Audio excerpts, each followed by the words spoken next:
¿Por qué los judíos son tan ricos? Es una pregunta que despierta curiosidad, debates y a veces incluso prejuicios.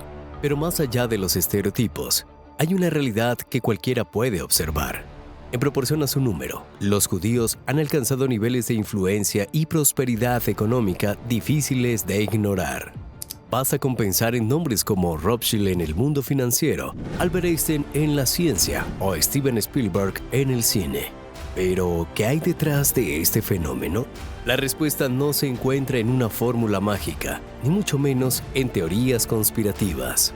El secreto está en principios que se han transmitido durante generaciones y que se pueden entender desde tres pilares. La sabiduría práctica que encontramos en los escritos del rey Salomón, la mentalidad de riqueza estudiada por Napoleón Hill y, sobre todo, la forma en que la tradición judía ha sabido entrelazar cultura, disciplina y visión del futuro. La riqueza como resultado de la mentalidad. Napoleón Hill, autor de Piense y hágase rico, afirmaba que la riqueza no empieza en el bolsillo, sino en la mente. Para él, la verdadera diferencia entre las personas que prosperan y las que no está en su forma de pensar. Curiosamente, esa idea conecta con lo que la tradición judía ha practicado durante siglos: enseñar a sus hijos desde pequeños que el dinero no es un fin en sí mismo, sino una herramienta para crear, ayudar y dejar un legado. La Biblia hebrea está llena de referencias al valor de la sabiduría por encima del oro.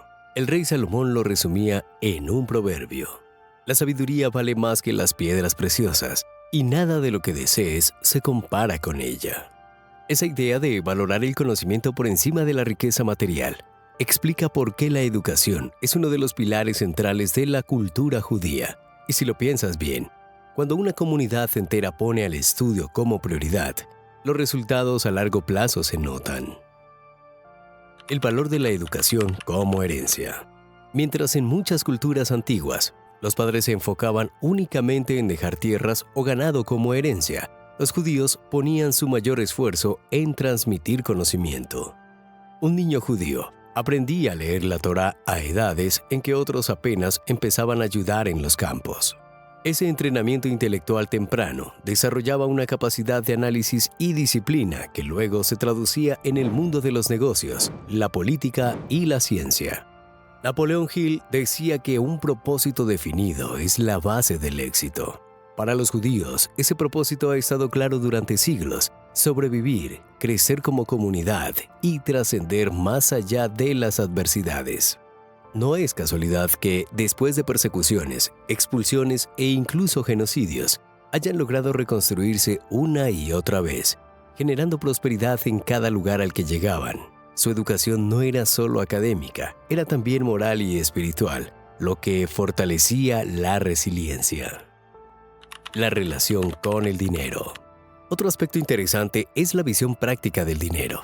En la tradición judía, el dinero no es visto como algo sucio ni como un tema tabú, como ocurre en muchos otros contextos culturales. Hablar de finanzas, aprender a administrarlas y planificar inversiones es parte de la vida cotidiana. Esa normalización evita que el dinero se convierta en un tema cargado de culpa y, en cambio, lo pone en el lugar que corresponde: un recurso que, bien usado, puede beneficiar a la familia y a la comunidad. Aquí es donde la enseñanza de Hill sobre la ciencia de la riqueza encuentra un eco. Para él, pensar en la abundancia atrae oportunidades, mientras que enfocarse en la escasez solo genera más limitaciones. De manera parecida, el pueblo judío ha mantenido una mentalidad de construcción, incluso en tiempos de crisis. En lugar de quedarse atrapados en la queja, han buscado soluciones, han diversificado oficios y han encontrado maneras creativas de mantenerse en pie. Comunidad y redes de apoyo. Pero ningún individuo prospera en soledad. Una de las claves del éxito económico judío es su fuerte sentido de comunidad. A lo largo de la historia, se han apoyado mutuamente a través de redes comerciales, préstamos internos y solidaridad en tiempos difíciles. Este modelo recuerda el concepto de la mente maestra de Napoleón Hill, la idea de que la unión de varias mentes enfocadas en un mismo propósito genera una fuerza mucho más poderosa que cualquier esfuerzo individual.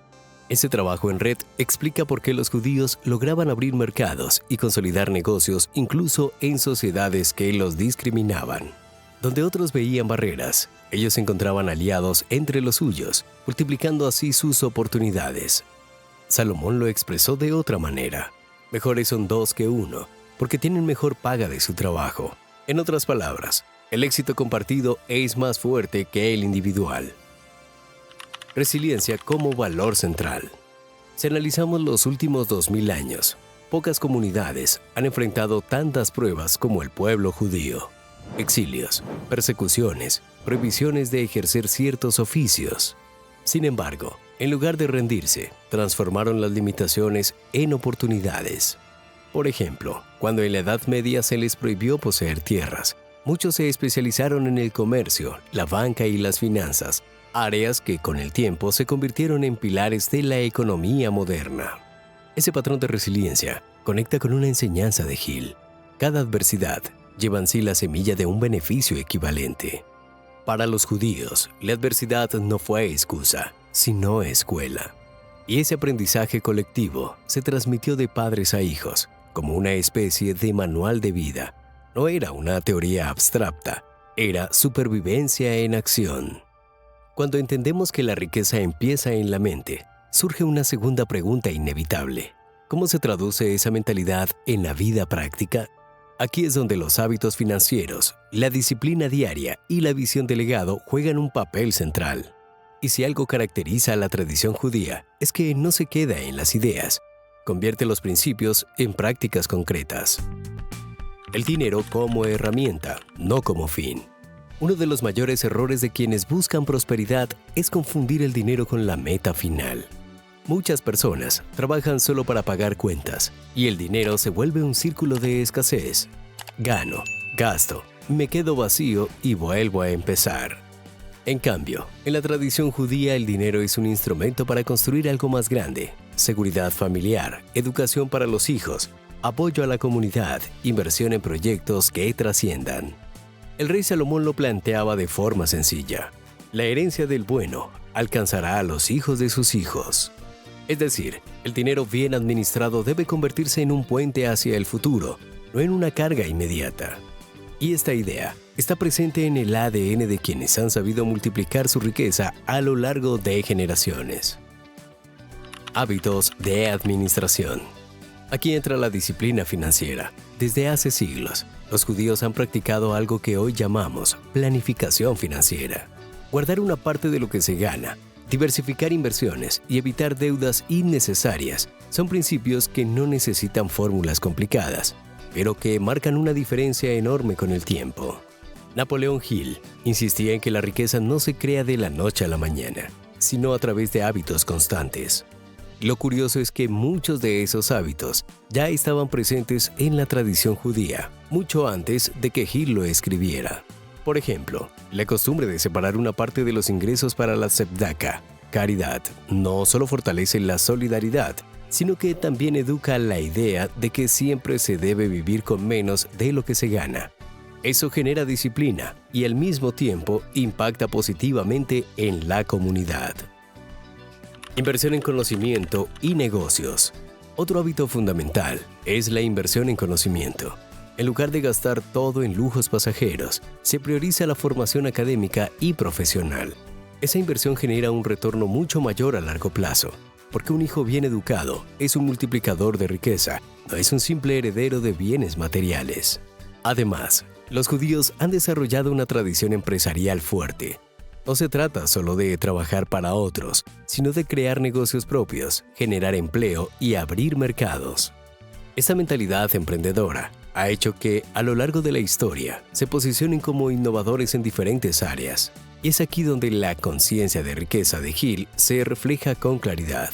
Pensar como dueño, no pensar como empleado, incluso cuando se empieza desde abajo. El poder de la disciplina diaria. La disciplina no es solo financiera, también es personal. La tradición judía incluye rituales diarios que enseñan constancia, oraciones a horas específicas, estudio regular de textos sagrados, cumplimiento de festividades. Todo esto moldea una mentalidad de orden y consistencia. Ese mismo patrón se refleja en la vida económica. Donde otros ven aburrimiento en la rutina, ellos ven estabilidad y crecimiento. Hill hablaba del poder de la autosugestión, repetir hábitos positivos hasta que se vuelvan parte de uno mismo. En la práctica judía, esa idea está presente en la forma en que se estructuran los días, los meses y los años. Nada queda al azar, y esa organización crea una base sólida para prosperar. Resistencia a las crisis. Otro punto crucial es la forma en que enfrentan las crisis. A lo largo de la historia, los judíos han sido expulsados de territorios, han perdido propiedades y han tenido que empezar desde cero una y otra vez. Pero gracias a su disciplina y sus hábitos, podían reconstruirse rápidamente. Un comerciante judío medieval, por ejemplo, sabía que debía tener redes en diferentes ciudades, de modo que si era expulsado de una, podía apoyarse en otra. Esa visión de diversificación, que hoy vemos como una estrategia de inversión moderna, era una cuestión de supervivencia en aquel tiempo. Y esa lógica sigue vigente. No depender de una sola fuente de ingresos, no poner todos los recursos en un solo lugar, siempre tener un plan alternativo. La visión del legado. Más allá de la riqueza material, hay un aspecto que da sentido a todo: el legado. Para la tradición judía, el éxito no tiene valor si no trasciende en la siguiente generación. De nada sirve acumular dinero si tus hijos no saben cómo administrarlo o si no comprenden la responsabilidad que implica. Aquí aparece nuevamente la enseñanza de Salomón: instruye al niño en su camino, y aun cuando fuere viejo, no se apartará de él. No es casualidad que en muchas familias judías, desde pequeños, los niños acompañen a los padres en los negocios, aprendan a llevar cuentas, entiendan cómo funciona el comercio. Es un entrenamiento práctico que garantiza la continuidad. Napoleón Hill también lo entendía. El propósito definido debía extenderse más allá de uno mismo. No se trata de enriquecerse por ambición egoísta, sino de dejar un impacto duradero. Y esa visión es lo que hace que la prosperidad se multiplique con el tiempo, porque no muere con una sola persona, sino que se transmite como un legado cultural. Ética y riqueza. Algo que a menudo se pasa por alto es el componente ético. Para muchas personas, la palabra riqueza está asociada a corrupción o egoísmo. En la tradición judía, por el contrario, la prosperidad va de la mano de la justicia y la responsabilidad.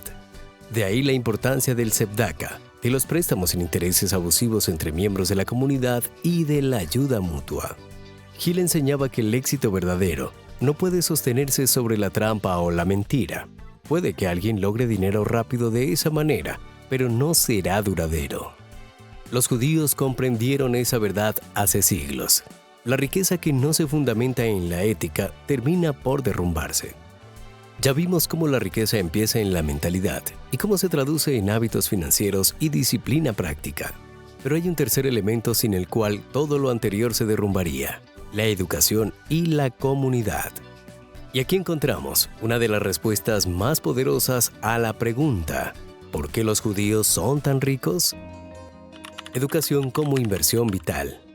Para muchas culturas, la educación es vista como un requisito formal: estudiar para conseguir un título y el título para conseguir un empleo.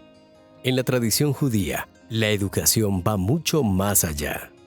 Es el cimiento de la identidad, la protección frente a la adversidad y, sobre todo, la inversión más segura que una familia puede hacer.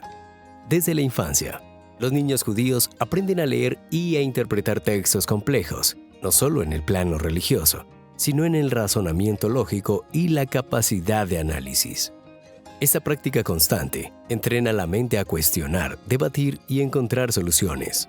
El resultado es una comunidad habituada a pensar críticamente y a buscar oportunidades donde otros solo ven obstáculos. El rey Salomón decía: la sabiduría vale más que el oro fino. Y lo que parecía una metáfora poética se convierte en la vida práctica, en una estrategia económica. Porque mientras el oro puede perderse, ser robado o devaluarse, la sabiduría adquirida jamás puede ser arrebatada. Napoleón Hill, siglos después, lo expresaba con su principio de autoinstrucción: el conocimiento aplicado se transforma en poder. Esa misma idea resuena en la cultura judía. donde cada generación transmite a la siguiente no solo riquezas materiales, sino sobre todo un legado de aprendizaje. El segundo gran pilar es la comunidad. A lo largo de la historia, los judíos entendieron que el éxito individual solo tiene sentido si está conectado con el bienestar colectivo. De ahí que la riqueza comunitaria tenga tanta fuerza. Sinagogas, centros de estudio, asociaciones, redes de apoyo económico. En la Edad Media, cuando muchas ciudades restringían a los judíos el acceso a ciertos oficios o tierras, la comunidad creó sus propias estructuras de comercio y préstamos internos. Esa red les permitió sobrevivir a persecuciones y expulsiones, y más que eso, les dio la capacidad de prosperar incluso en circunstancias adversas. La palabra hebrea kehila, comunidad, no se refiere solo a un grupo de personas que conviven, sino a una red organizada de apoyo mutuo. Y este principio sigue vigente hoy. Allí donde hay una comunidad judía, encontrarás instituciones educativas, fondos de ayuda, mecanismos para que nadie quede desamparado. Hill hablaba del poder de la mente maestra. Cuando varias personas se unen con un propósito común, la energía colectiva multiplica los resultados. La quejila es, en esencia, un ejemplo milenario de mente maestra aplicada a la vida real. Pero ningún análisis estaría completo sin hablar de la resiliencia. Los judíos han enfrentado, quizá más que ningún otro pueblo, persecuciones, discriminación y tragedias históricas. Desde el exilio babilónico hasta el Holocausto, la historia está marcada por intentos de destruirlos. Y sin embargo, no solo han sobrevivido, sino que han encontrado formas de reconstruirse y prosperar. La resiliencia no es una virtud abstracta, es la capacidad de adaptarse, aprender de las caídas y levantarse con más fuerza. En términos económicos, esto se traduce en estrategias de diversificación, movilidad y creatividad para reinventarse. Un ejemplo claro ocurrió en la Europa del siglo XIX. Ante las restricciones para poseer tierras, muchos judíos se dedicaron a las finanzas, al comercio y a la medicina.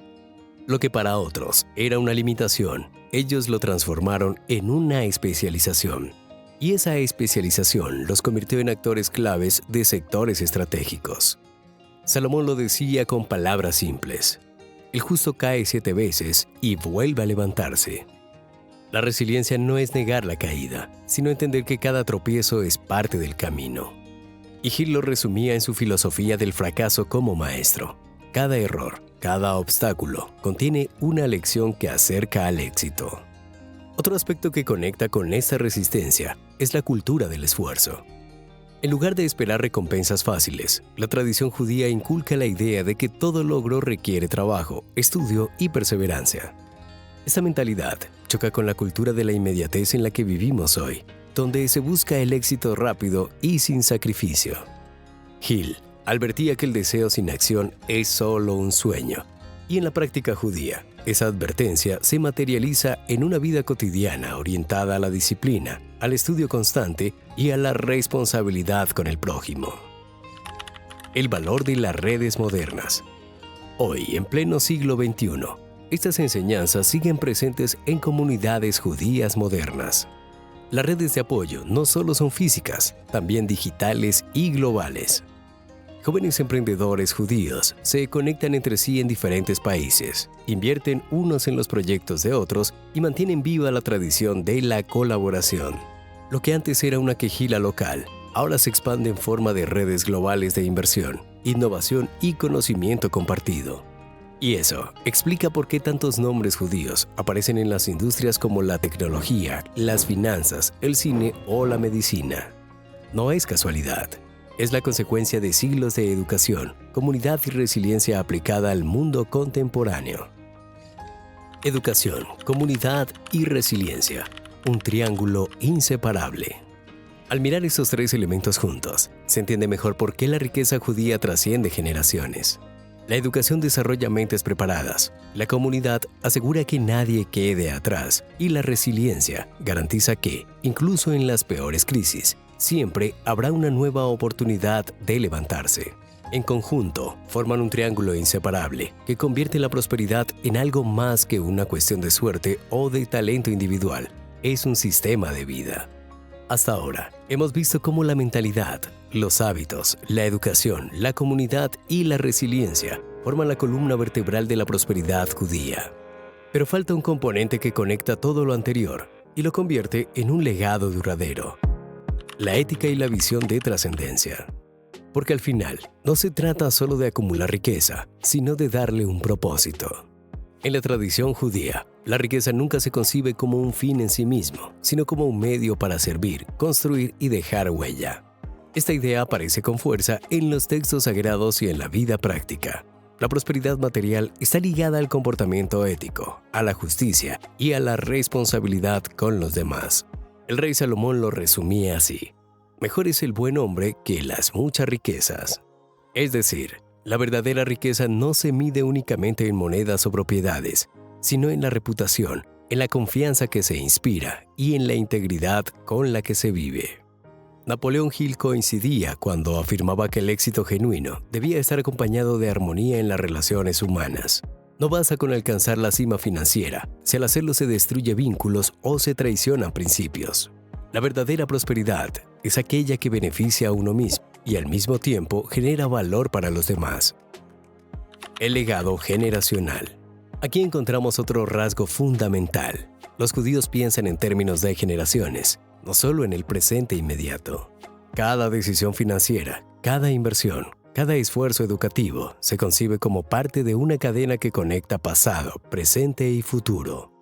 Mientras en otras culturas se privilegia el disfrute inmediato, en la tradición judía prevalece la visión del legado. Padres que trabajan y ahorran no solo para sus hijos, sino también para los hijos de sus hijos. Y no se trata únicamente de bienes materiales. El verdadero legado está en la educación, en los valores y en la cultura del esfuerzo transmitida. Napoleón Hill hablaba de un propósito definido como clave del éxito. Para el pueblo judío, ese propósito se traduce en asegurar que la siguiente generación esté mejor preparada, más fuerte y con más herramientas que la anterior. Así, la riqueza deja de ser frágil o pasajera y se convierte en un patrimonio colectivo que trasciende el tiempo.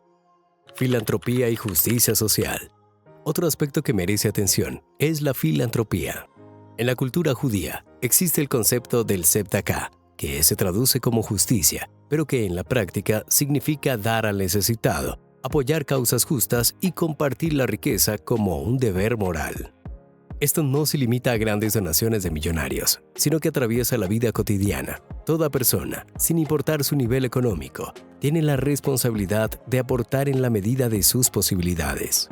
Así, la riqueza circula dentro de la comunidad y genera oportunidades para quienes más lo necesitan.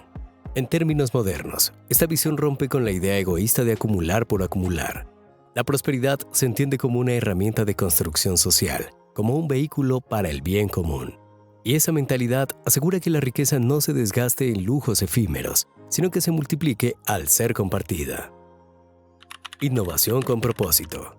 No podemos olvidar que gran parte del éxito judío en áreas como la ciencia, la medicina, la tecnología o las finanzas se debe a la capacidad de innovar. Pero la innovación en este contexto no surge de la vanidad ni del simple deseo de fama, sino de una intención clara de aportar soluciones a la humanidad. Desde Albert Einstein en la física hasta Sergey Brin en la creación de Google, los ejemplos abundan. La innovación se alimenta de la curiosidad cultivada desde la infancia, de la resiliencia frente a la adversidad y de la visión ética de poner el conocimiento al servicio del progreso colectivo. Aquí vuelve a aparecer Hill, con su insistencia en que toda gran obra comienza con una idea clara, respaldada por acción persistente. Y Salomón siglos antes ya lo había expresado con otra imagen. Donde no hay visión, el pueblo se pierde. La innovación con propósito es, en esencia, visión en acción. Lecciones universales para todos. Llegados a este punto, cabe subrayar algo fundamental. Estas enseñanzas no son exclusivas de un pueblo o de una religión. Son principios universales que cualquiera puede aplicar en su vida, sin importar su origen, creencias o condición. La mentalidad de riqueza, como la planteaba Hill, los proverbios de sabiduría de Salomón y las prácticas comunitarias judías ofrecen un mapa probado para transformar la relación con el dinero y con el éxito. Se trata de entrenar la mente para pensar en abundancia en lugar de escasez, de adoptar hábitos de disciplina, ahorro e inversión, de valorar la educación como la mayor riqueza posible, de construir comunidades y redes de apoyo en lugar de competir de manera aislada, de ser resiliente frente a la adversidad, aprendiendo de los fracasos.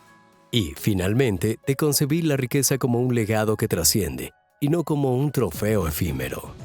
La pregunta que dio origen a este análisis fue directa: ¿por qué los judíos son tan ricos?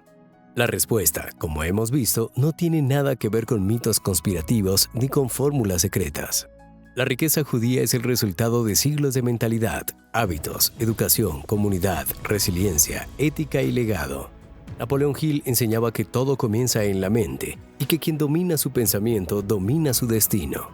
El rey Salomón recordaba que la verdadera sabiduría está por encima del oro, y el pueblo judío, con su historia de desafíos y superaciones, nos muestra cómo estos principios se pueden aplicar de manera concreta y efectiva. Al final, la riqueza no es un misterio reservado a unos pocos. Es un camino que exige claridad de propósito, disciplina constante y un compromiso con algo más grande que uno mismo. Y quien decida recorrerlo, encontrará que las claves que hicieron prosperar a los judíos son las mismas que pueden transformar cualquier vida.